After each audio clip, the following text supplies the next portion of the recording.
Madame Nathalie Laville, pour le groupe Paris en commun, vous avez la parole. Oui, merci. D'ordinaire, effectivement, nos poubelles sont bien cachées. Elles sont sous nos éviers, dans des sacs, dans des locaux spécifiques, dans des containers, etc. Aujourd'hui, rappelons-le, à cause de notre gouvernement, on peut mieux les voir, ces déchets, que nous produisons tous les jours. J'ouvre une parenthèse comme mes collègues pour dire que c'est l'occasion de voir à quel point ces volumes sont importants et comme ça doit être difficile, pénible, de les manipuler tous les jours, et ça pendant des années.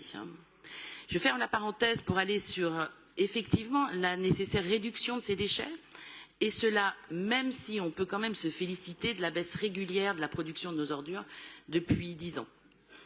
Comme cela a déjà été dit, cette réduction, elle passe entre autres par le tri, la valorisation, le recyclage, et pour ce faire, on s'appuie sur des associations qui aident localement au plus près des habitantes et des habitants à réaliser ce travail. C'est donc l'objet de cette délibération.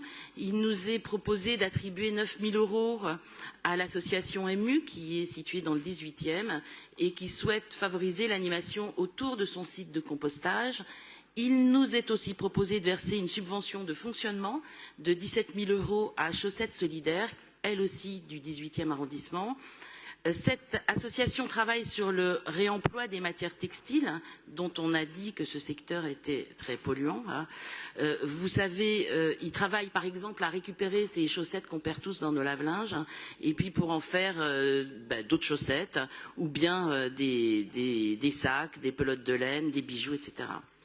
Enfin, il est proposé de verser 14 000 € à l'association RICRAC du 19e qui souhaite installer un nouveau composteur ainsi qu'un nouveau site de broyage pour les déchets verts.